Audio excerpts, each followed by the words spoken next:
आज हम बनाने जा रहे हैं फुल ऑफ प्रोटीन भुना चना ड्राई फ्रूट्स गोंद लड्डू, जिसे हम बनाएंगे बिना शक्कर के। और फ्रेंड्स, मैं इसके फायदे बता दूं, इसका एक लड्डू खाने से आपके जॉइंट्स पेन हो रहे हैं, आपका बैक पेन हो रहा है, या फिर आपको ब्लड की कमी हो रही है, इनफैक्ट हीमोग्लोबिन कम है या थकावट हो रही है, सिर्फ और सिर्फ एक लड्डू एवरीडे खाने मात्र से ही कुछ दिनों में आप खुद अनुभव करेंगे कि काफी आपको इस चीज से आराम मिलेगा।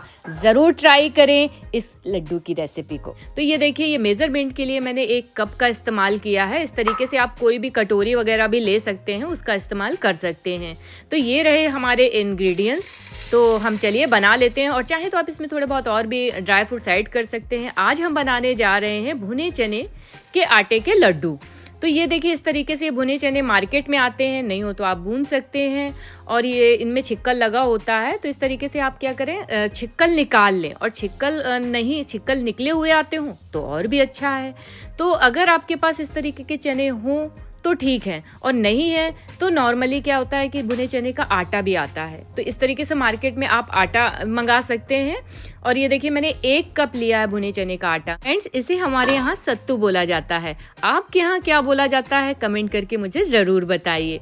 तो हमने लिया है 1 कप भुने चने का आटा, और यहाँ लिया है आधा कप ही घी। और ये देख सकते हैं आप, घी हमारा गर्म हो गया है। तो मैंने 1 कप इसमें बादाम डाल दिया है, और 1 कप ही हमने डाल दिया है काजू। और इसको हम मीडियम फ्लेम पर 5 मिनट के लिए फ्रेंड्स भूनेंगे, और 5 मिनट में ही इसका हल्का सा कलर चेंज होने लगेगा। तो अब हम डाल देंगे आधा कप, हम इसमें डाल रहे हैं पिस्ता। फ्रेंड्स, पिस्ता हमने आधा कप ही लिया है, कि जितनी काजू और बादाम की क्वांटिटी है उसके हिसाब से इसमें आधा कप ही पिस्ता जाएगा। बहुत ज्यादा नहीं भूनना था, इसलिए हमने थोड़ा बाद में डाला है, 5 मिनट बाद डाला है। और ये देखिए, हल्का सा जैसे ये कलर देख सकते हैं आप, इसका चेंज होने लगा है, तो बस समझ लीजिए भुन गया है। और इसे हम निकाल लेंगे। गैस देख सकते हैं हमने बंद कर दी फटाफट, है ना। बहुत ज्यादा भी नहीं भूनना था। जैसा कि मैंने कहा फ्रेंड्स, बहुत ही हेल्दी लड्डू बनकर तैयार हो रहे हैं। और आपने ये तो सुन ही रखा होगा कि क्या होता है, चने और गुड़ और घी बहुत ही फायदा करता है। तो ये सारा कॉम्बिनेशन इसमें है, घी भी है, चना गुड़ भी है, और ये आपके ड्राई फ्रूट्स भी हैं। और आपने मखाने के बारे में तो सुना ही होगा, ये आपको बहुत मदद करता है आपकी हेल्थ के लिए। और यहाँ देखिए, उसी कढ़ाई को मैंने वापस से रखा है, और 3 कप भरकर इसमें मखाने डाले हैं। घी हमने एक्स्ट्रा नहीं ऐड किया है, घी हमारा वही था। और ये घी ही हमारा पूरा सोख कर लेगा सारे के सारे मखानों को। और मखाने में तब तक भूनना है, आप हाथ से चेक कर लें एक बार कि उसमें क्रंचीनेस की आवाज़ आनी चाहिए।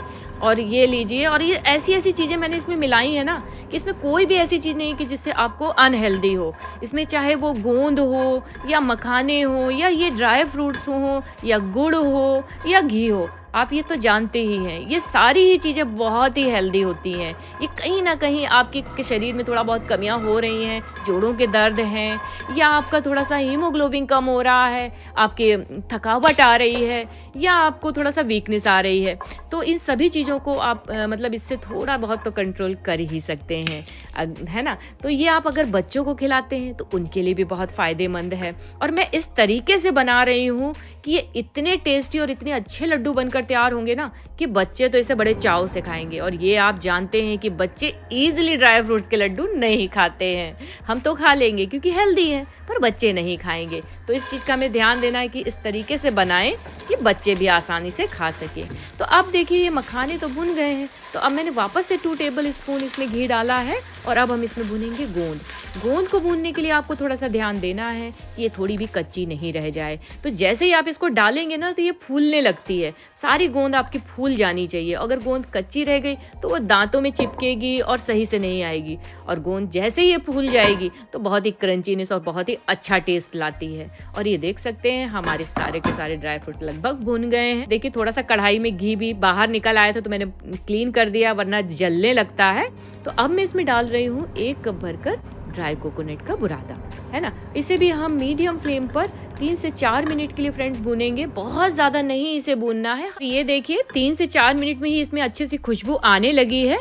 तो बस इसी स्टेज पे हम ये भुने चने का आटा डाल देंगे। ये हमें लास्ट में ऐड करना है, क्योंकि इसे हमें भूनना नहीं है बहुत ज़्यादा। इसके साथ हम 3 से 4 मिनट के लिए साथ में चलाएंगे, क्योंकि ये ऑलरेडी भुना है फ्रेंड, है ना, ये तो आपको पता ही है।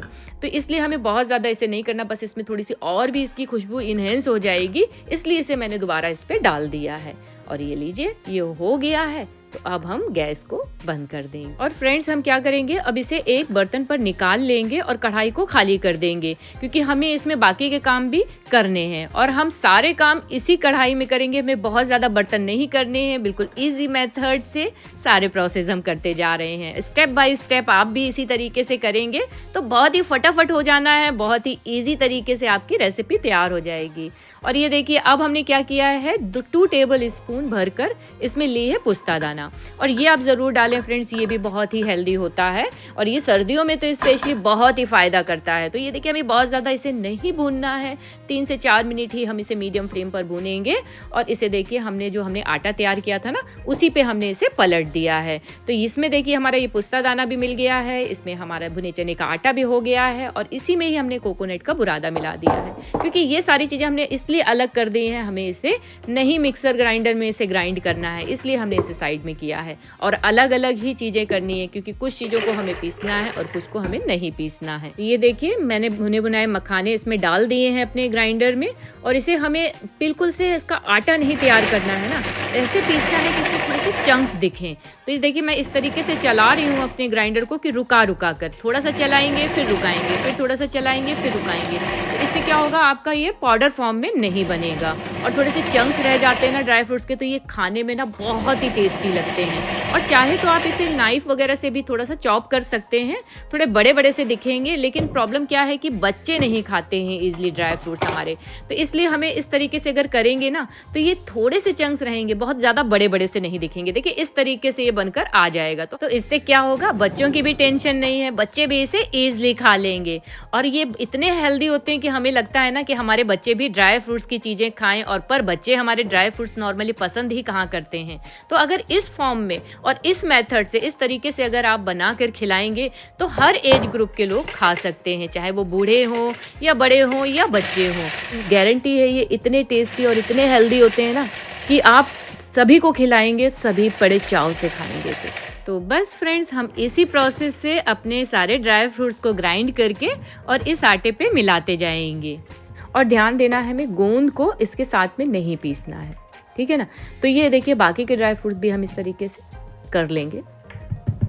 ये लीजिए, और चाहे तो एक पॉलीथिन होता है ना, आप उसके अंदर इसको पैक करके उससे बेलन वगैरह से भी इसे कूट सकते हैं, तो इस तरीके से ये बन जाएगा, है ना। कुटना होता है, खल्लर कुटना होता है, आप अगर आपको पता हो, और नहीं तो कोई बात नहीं, इस तरीके से भी आप कर सकते हो। और ये देखिए लास्ट में हमारी ये गोंद बची है, इसको हमने नहीं पीसा था ना, ये हमें अलग ही रखना था, इसे हमें नहीं पीसना वगैरह। और इसे क्या करेंगे, स्पैचुला लेंगे या कोई भी ऐसा बर्तन लें जिससे दबा दबा कर इसे अच्छे से इसका बिल्कुल चूड़ा बना दें, है ना। ये देखिए अच्छे से बन गया, ये बहुत ईजी हो जाता है, क्योंकि इसे अच्छे से जितनी अच्छे से ये भुनेगी उतनी अच्छे से ये कुट जाती है। तो बस हमने ये भी कर लिया है, और यहाँ हमने एक कढ़ाई रखी है और यहाँ हमने लिया है 250 ग्राम गुड़, है ना। गुड़ आप कोई भी ले सकते हैं, टूटा हुआ हो, पाउडर फॉर्म में तो और भी अच्छा है, मेरे पास इस तरीके से था तो मैंने ये लिया है। और आधा कप हम इसमें डाल देंगे पानी फ्रेंड्स, और गैस का फ्लेम लो कर देंगे। ध्यान रखें फ्रेंड्स, इस गुड़ को हमें पिघलाना है इसके अंदर, हमें इसकी कोई 1 तार 2 तार की चाशनी नहीं बनानी है, सिर्फ जब तक पिघल रहा है हमें तब तक इस पे रखना है। और 2 टेबल स्पून हम इस पे डाल देंगे घी, है ना, ये भी हमने डाल दिया है। और ये देखिए यहाँ पर ये हमारा गुड़ अच्छे से ये पिघल गया है, और बस हमें इतना ही करना है। और गैस को आप अब तुरंत से बंद कर दें। तो ये देखिए मैंने गैस को बंद भी कर दिया है, और ये हमारा जो मिक्सचर रखा हुआ है इसमें हम ये डाल देंगे गोंद, है ना। गोंद का भी हमने अच्छे से चूड़ा बना लिया है, इसे भी हमने इसमें डाल दिया है।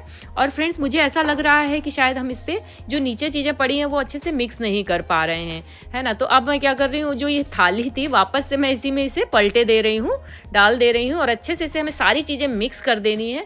क्योंकि ध्यान देना है फ्रेंड्स, हमें बड़ा बर्तन ही लेना है, मेरी तरह इस तरीके से छोटी थाली मत लें। तो ये हमें पहले से अच्छे से मिक्स करना है, इसके बाद इसमें जो गुड़ का हमने ये लिक्विड बनाया है ना, चाशनी जैसा, उसे डालना है। चाहे तो आप इसी थाली में डाल सकते हैं, चाहे तो आप इसे कढ़ाई में डालकर बना सकते हैं, बट मैं कढ़ाई में ही डायरेक्ट डाल रही हूँ, और फिर इसके बाद मैं बताऊँगी कि इसके फ़ायदे क्या हैं कढ़ाई में डालने से। तो चलिए फटाफट हम सारा का सारा मिक्सचर डाल देते हैं।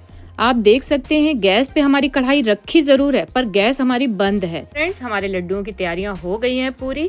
बस हमें लास्ट में फ्लेवर के लिए और थोड़ा सा जो सर्दियों में जरूरी होता है सौंठ पाउडर, वही डालना है। 2 टीस्पून भर कर अच्छे से सौंठ पाउडर डाल रहे हैं। तो जैसा कि मैंने कहा, मैंने इसमें सारी हेल्दी चीजें मिलाई हैं, ऐसी चीजें मिलाई जो आपको बहुत ही मतलब फायदा पहुंचाएंगी। और ½ टीस्पून मैंने इसमें डाला है इलायची पाउडर। तो ये लीजिए। और कढ़ाई मतलब गैस में रखी जरूर थी फ्रेंड, पर गैस हमारी ऑन नहीं थी। जैसे ये गुड़ हमारा पिघल गया था, हमने तुरंत से गैस को बंद कर दिया था। तो अब ये लीजिए, हम यहाँ बाहर इसमें ऐसे अच्छे से मिक्स कर लेंगे। चाहे तो आप हाथ से मिक्स कर लें, मैं हाथ से ही करने वाली हूँ क्योंकि इससे तो मुझे नहीं लगता कि ये क्लियरली मिक्स होगा, है ना। तो हम हाथ से मिक्स करते जाएंगे और इसके लड्डू तैयार करते जाएंगे। ये लीजिए, इसे हमने मिक्स कर दिया फ्रेंड्स। देखिए आराम से इसके ईजिली लड्डू बन जाएंगे, है ना। देखिए आप देख सकते हैं, बन सकते हैं ना, इजीली बन जाएंगे लड्डू। लेकिन इसके बाद भी मैं थोड़ा सा घी इस पे ऊपर से ऐड करूंगी। अब हम इसे मिक्स करके इसके लड्डू तैयार करेंगे। और ये देखिए मेरे लड्डू तो इजीली बन गए हैं। लेकिन अगर जैसे कि ये ठंडा हो जाता है मिक्सचर और लड्डू बनाते समय कुछ लड्डू बनते हैं और नहीं बन रहे हैं बाकी के, तो कोई दिक्कत नहीं है। आप तो जैसा कि मैंने कहा ना, मैंने कढ़ाई में ही अपना सारा मिक्सचर रखा है ना। तो इसे वापस से आप दोबारा से गैस में बिल्कुल लो फ्लेम पर हल्का सा गर्म कर लें।